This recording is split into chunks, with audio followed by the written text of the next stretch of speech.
Assalamualaikum warahmatullahi wabarakatuh.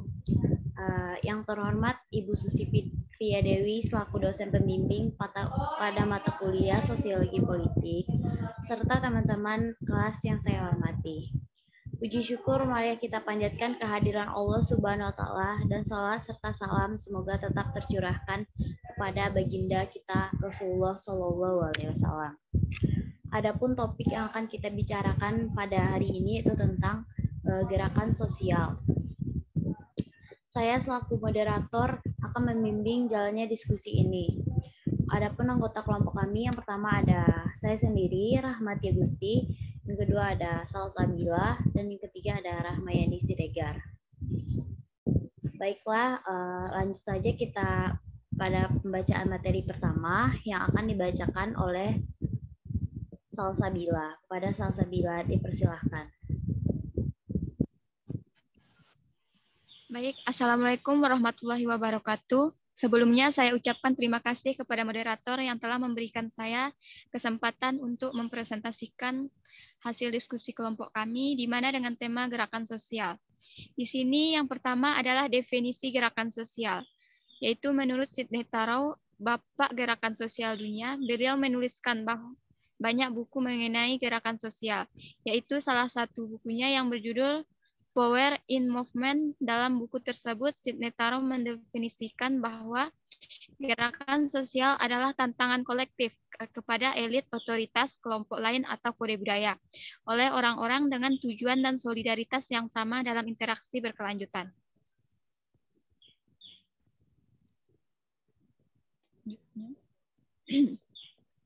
Adapun tujuan umum gerakan sosial adalah di mana memberikan tekanan untuk mengambil kebijakan ataupun memberikan tekanan terhadap lawan politik atau lawan sosialnya. Karena pemerintah juga memerlukan kritik dari publik, jadi tidak semua gerakan sosial berbau berlawanan, tapi justru ada unsur-unsur kritik yang bisa membangun. Karena kepentingan publik adalah kepentingan yang dicari.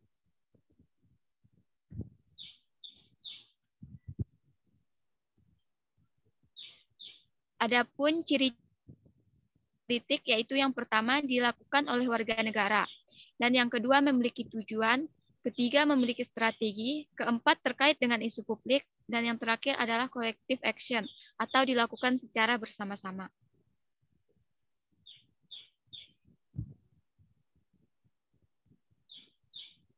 Selanjutnya yaitu pendekatan utama gerakan sosial, di mana ada dua pendekatan utama. Yang pertama adalah pendekatan klasik. Di sini pendekatan yang sosiologi, kajian mengenai perilaku. Adanya tegur dalam bukunya Why Men Rebel atau Mengapa Orang Berontak. Pendekatan ini yaitu yang mendeteksi terhadap sedih, berduka, atau bermasalah. Mungkin sekian dari saya kembalikan pada moderator. Baik, terima kasih kepada Salsabila. Pembacaan materi selanjutnya akan dibacakan oleh Rahmayani Siregar. Kepada Rahmayani dipersilahkan. Baiklah, saya akan melanjutkan pembacaan materi. Yang pendekatan yang kedua yaitu pendekatan kontemporer. Pendekatan kontemporer tidak memiliki gerakan sosial sebagai orang yang bermasalah, tapi melihat dari lebih luas, lebih makro. Misalnya struktur politik sosial seperti apa yang membuat seseorang bergabung dalam gerakan sosial atau membuat gerakan sosial muncul. Pendekatan ini juga mendeteksi apa jenis sumber daya yang digunakan dan bersumber dari mana gerakan sosial itu berlangsung. Sumber daya merupakan kunci dalam gerakan sosial.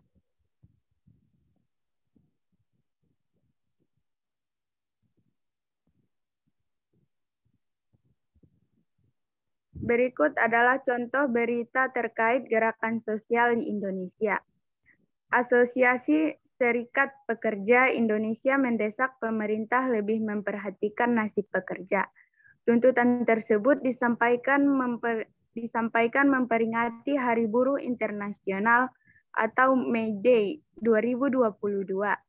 Bukti paling konkret tentang minimnya keberpihakan pemerintah terhadap nasib pekerja adalah tetap dipaksanya Omnibus Law Undang-Undang Cipta Kerja Nomor 11 Tahun 2020.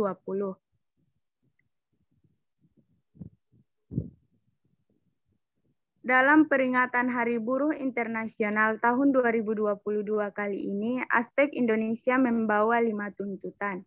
Pertama, tolak dan batalkan Undang-Undang Cipta Kerja. Yang kedua, stop pemberhentian kerja sepihak.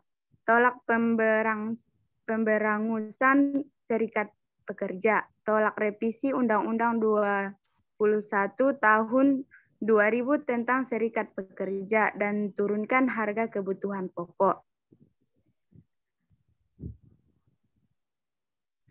Sebelumnya ini adalah merupakan contoh berita terkait gerakan sosial di Indonesia, yaitu yang terjadi pada Minggu 1 Mei 2022 pada pukul 3:15 waktu Indonesia Barat.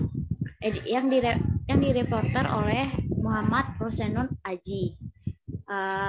Ini tuh membuat judul mengenai buruh desak pembatalan UU Cipta Kerja dan turunkan harga.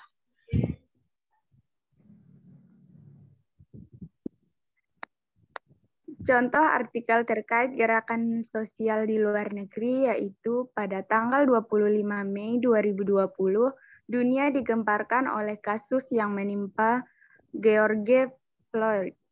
Ia seorang pria berkulit hitam yang meninggal setelah lehernya ditindih menggunakan lutut oleh seorang polisi berkulit putih di wilayah Minneapolis, Amerika Serikat, dan memunculkan demonstrasi besar-besaran di Amerika Serikat serta ramainya hashtag Black Lives Matter di dunia maya yang menarik perhatian masyarakat dunia.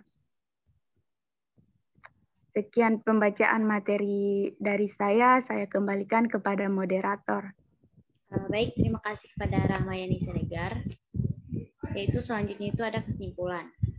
Kesimpulannya di mana gerakan sosial adalah power kekuasaan. Kekuasaan merupakan kajian sentral di Departemen Politik dalam pemerintahan.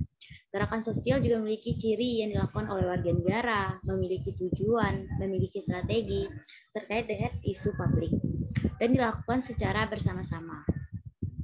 Kita sebagai warga negara adalah agen dari perubahan sosial. Ketika kita menemukan masalah dan keseharian, kita bisa menginisialisasikan gerakan bersama dan berupaya untuk melakukan penyelesaiannya permasalahan tersebut.